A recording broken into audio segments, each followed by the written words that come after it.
I think the primary thing is a lot of times today's youngsters don't have the right, I would say, analysis of self.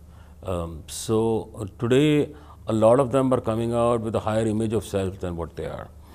They think that they can transform the world day one. Don't get me wrong, that also is adding to at least a few of such people coming and changing the world. But those numbers are very few. It's good to have ambition, it's good to be highly motivated and charged up to be able to perform better in their organization.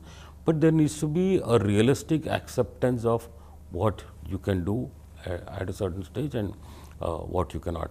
And so, even when these people come up, I think the role of the organization is to, one, quickly map what the expectations of such people are versus what the organization is going to deliver. Try and manage those expectations, communicate those clearly, and show them a path. I think today, more than earlier, the youngsters are looking at, okay, so which way am I going? They're very keen to look at their growth paths, and they're very conscious about it because they want to get ahead quickly. And if somebody is not able to show them their clear path forward, then they get a little lost. So either they would change the organization, or their performance would not be at their best, and so on. And secondly, I think then the role of the organization also becomes to channelize this sort of strong energy that these youngsters have in being able to make big of themselves very quickly. So, how well does the organization utilize that and channelize that energy into further progressing the organization, and as a result also providing benefit to the individual. So, it does require a different approach even by the organizations, various HR departments, etc.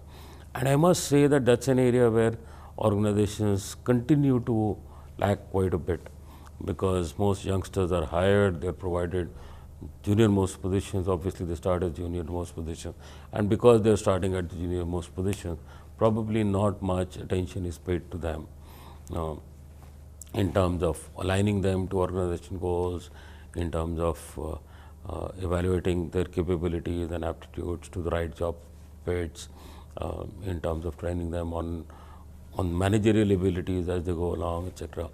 And which is one of the reasons why attrition at that level continue to be very high.